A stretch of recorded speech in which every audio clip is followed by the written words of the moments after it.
Assalamualaikum dan selamat sejahtera.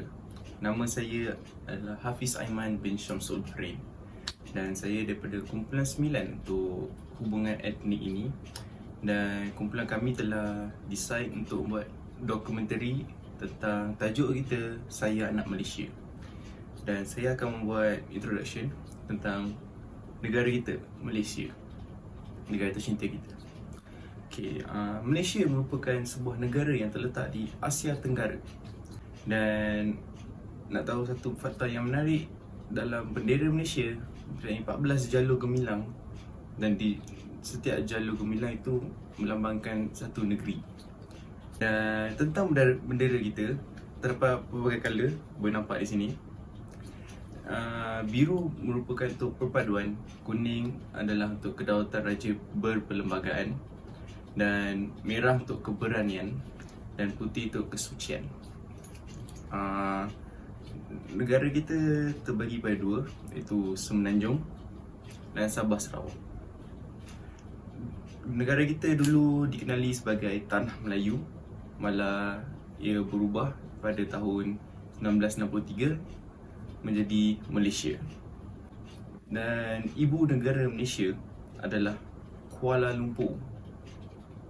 Dan seterusnya akan disambungkan oleh rakan saya. Saya Syahmi, dan kita teruskan dengan sejarah kemerdekaan negara kita.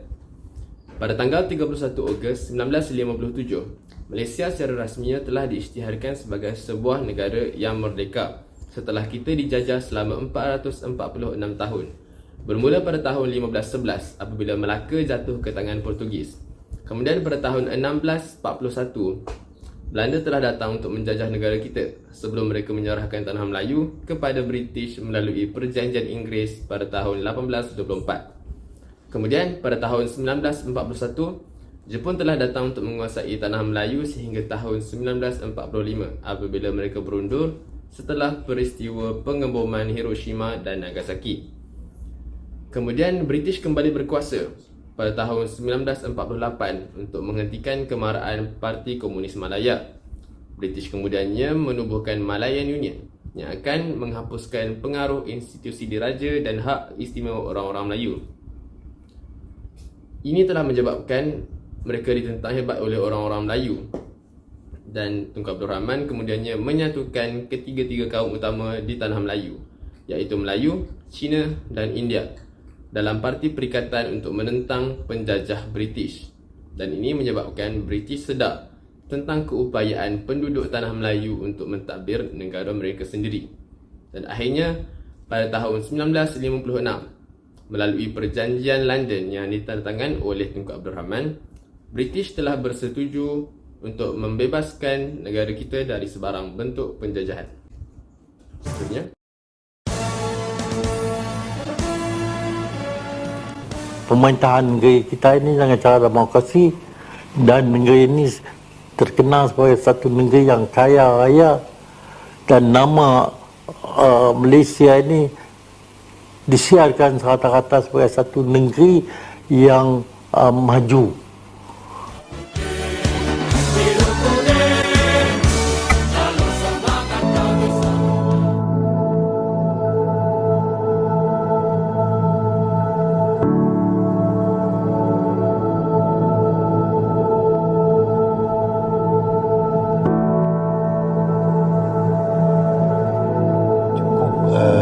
Cukup jimat sangat orang. Dia tak ada duit, dia tak ada harta, tapi dia banyak derma.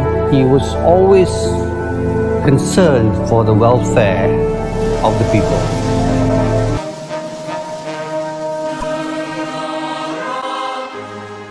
Dunia kian berubah, perubahan melingkari.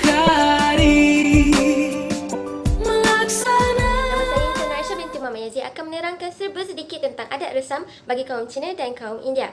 Antara adat resam dan pantang larang semasa perayaan bagi kaum Cina adalah Pertama, mereka dilarang menyapu lantai pada hari pertama Tahun Baru Cina. Pada hari ketiga Tahun Baru Cina pula, orang Cina tidak melawat rumah saudara dan kawan mereka kerana dikhawatiri akan berlakunya pergaduhan sesama mereka.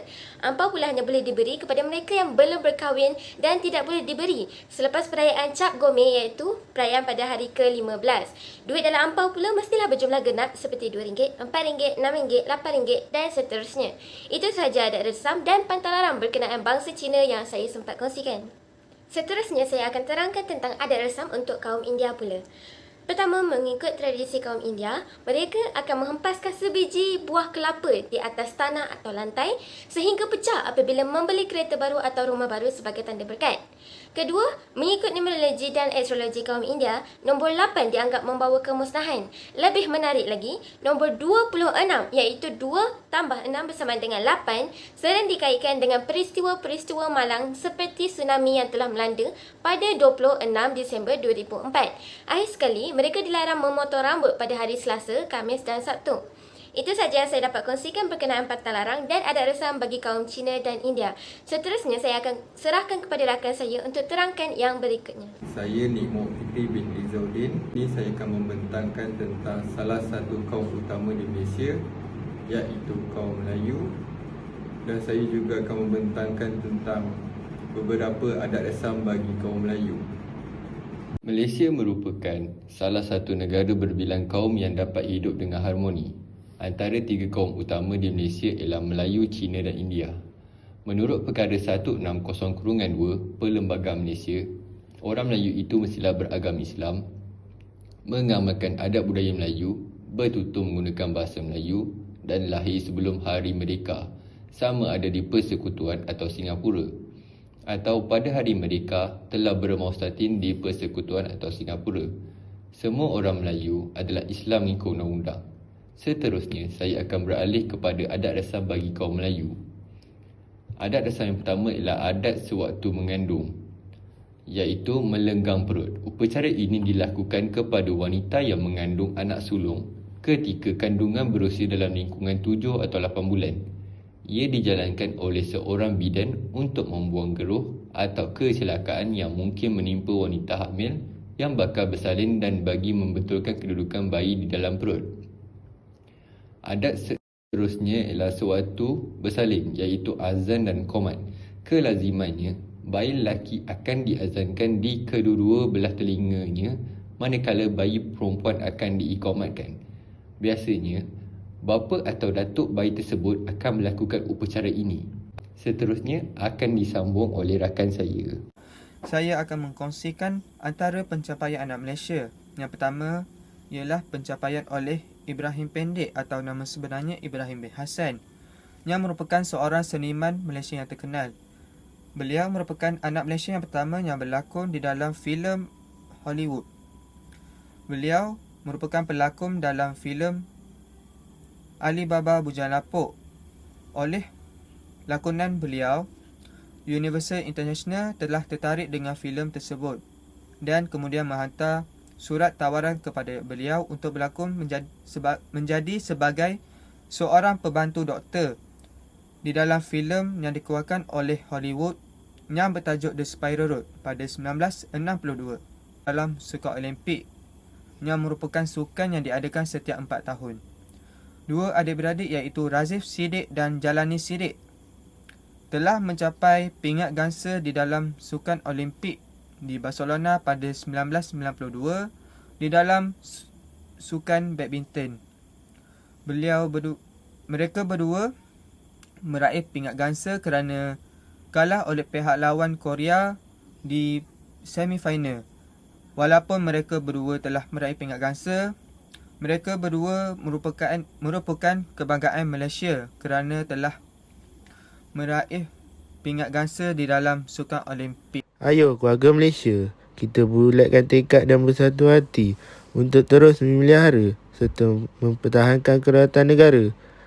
Sebagai keluarga Malaysia yang besar, kita harus bertoleransi dalam semua perkara, hormat, menghormati serta mengekalkan perpaduan rakyat yang berbilang kaum, agama dan bangsa serta integrasi nasional silang budaya adalah tunjang kekuatan kita sebagai sebuah negara bangsa yang berjaya, umpama selubang benang, digait, dilenur dan dijali.